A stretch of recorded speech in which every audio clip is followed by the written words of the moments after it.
I got real sick and went from being a restaurant manager and maintaining to not even being able to work a day, and just slowly but surely lost everything. Well, I moved here from West Palm, and I stayed with my mom, and it wasn't working there. She was beating my daughter, and I just ended up here. I couldn't stand up to see her do that anymore. First, lost my job, and then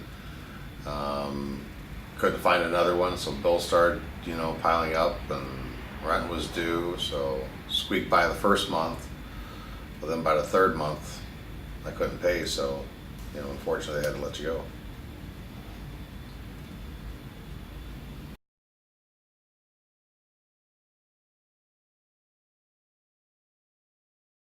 Yes, I was started as a server, worked my way up.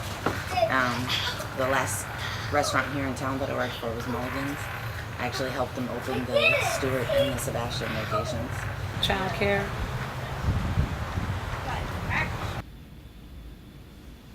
I was a technician at a popular oil change place where I'd be doing oil changes and transmissions and stuff like that.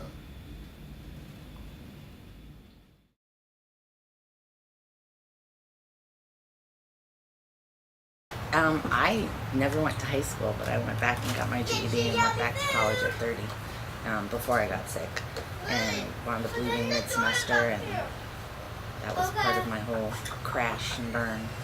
So, but now I'm back in school. I'm going full-time for human services, and I absolutely love it. If I could get paid to go to school forever, I would just be a full-time student. Like, I do. I really love it.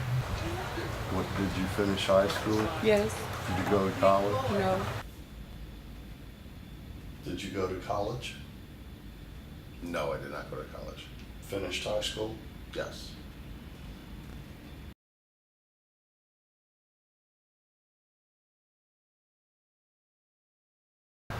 I couch surfed for about a year and a half before I came to the Homeless Family Center. I am really blessed to have a lot of great friends and family that were trying to help me out, but you know, everybody's having rough times right now, so it just got to the point where it was becoming more and more difficult to maintain without being a burden. We were 6 months Where were you at? bouncing from house to house.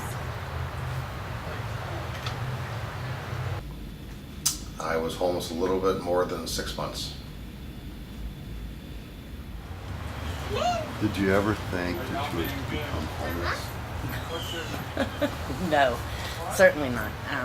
You know, I got married when I was 16 and had my older kids. I had 3 by the time I was 20, and I took pride in the fact that I had never gone the welfare route. I had never gone the food stamp route. I would work 2 and 3 jobs if I had to make ends meet. So I never thought that I would be in a position where I couldn't even put food on the table, let alone a table to sit at. That was never in the realm of possibilities. What's your dad's name again? Was anyone helping you when you became homeless? I had my old roommate that was trying to help me for a little bit, but then his landlord was catching on, and that had to stop. Were you married at the time? No, I was single. Did you have any children? No, no children. Did you ever think in your life you would be homeless? No. There was no way I would be homeless. That didn't even occur to me. What did you learn by being homeless? Humility. Doing things you probably thought you'd never do in life. Just survival. And once I was back on my feet, I didn't know it then, but I realized it, inner strength. Just how far you can be pushed before you break. And you find that you can be pushed a little bit farther than you think you can, even though it feels like you can't, but you still try to keep going on until you try to look for that glimmer of hope. The job interviews I would come across thinking, I have this job, I got it, I'm going to be back on my feet. Then they hire somebody else because you have no permanent address or no phone number. That was some of the times I got told, it's the only reason we can't hire you. How do you get past that when you don't have an address or a phone number? What was the hardest part of being homeless for you? Not knowing what to do, not knowing what my next step would be, trying to figure out, because I was fortunate enough to have a 1972 Buick Skylark that I bought very inexpensive. That was my house, but couldn't park on the same street because then the police would notice and come up and hassle you. So you'd have to have money for the car to drive it. I didn't have insurance, obviously. I let that run out. So, couldn't really drive it around town that much because I didn't want to get caught. Knowing where your next meal is going to come from. How are you going to shower?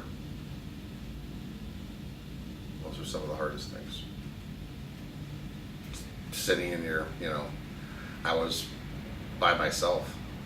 Your mind spins when you're in your car by yourself trying to figure out, what to do, and you start talking to yourself and coming up with all these crazy ideas that are usually not in your best interest. So that was,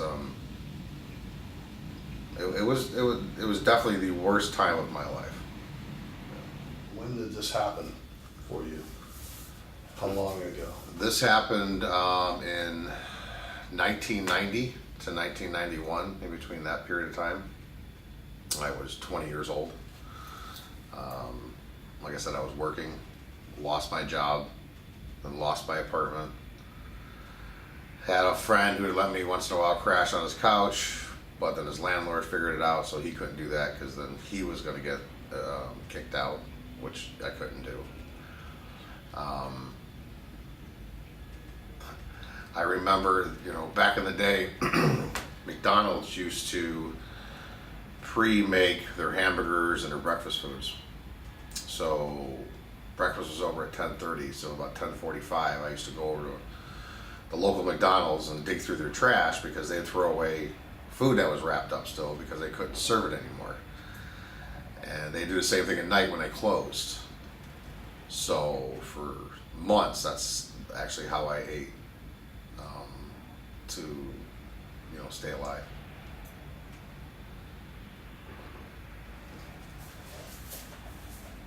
And are you homeless now? No, I am not.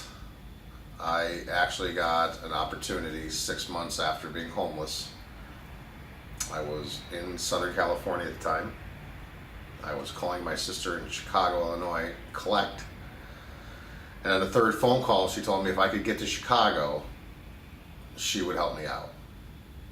That day I went into the local tavern I used to go to and said, who wants to buy my car? I sold my car for $250. I bought a bus ticket to Chicago, and I had no money after the bus ticket. I remember, this is an important part of the story because I didn't eat for the 3 days. And the second day into it, a gentleman noticed after all the stops that I wasn't eating and forced me almost to accept breakfast that he was paying for. And that's something I'll never forget. And when I walked into Chicago, I weighed under 150 pounds. So that was my step up from somebody who had an opportunity to give me a way out, and I took it, and I've never looked back. If you ever saw this guy again that bought you breakfast, would you buy him breakfast? Oh, if he could probably get me off him, I'd probably hug him to death. It's a memory. 25 years later, it still sticks in my head. I would definitely buy him breakfast. I would buy him lunch. I'd buy him dinner. I would like to actually sit down and get to know him to find out the reason why he did it, and does he remember it? And an act of kindness goes a long way. It really does. Don't judge a book by its cover. Get to actually know the person. You'd be surprised on whom you'll find out is actually homeless and who really wants help. People I've always met and myself wanted help. We were just looking for a hand to give us that next step up to continue to get out of the position that we're currently in. So look deeper than what you see on the exterior of somebody. Get to know them. You might be very surprised at who you might find.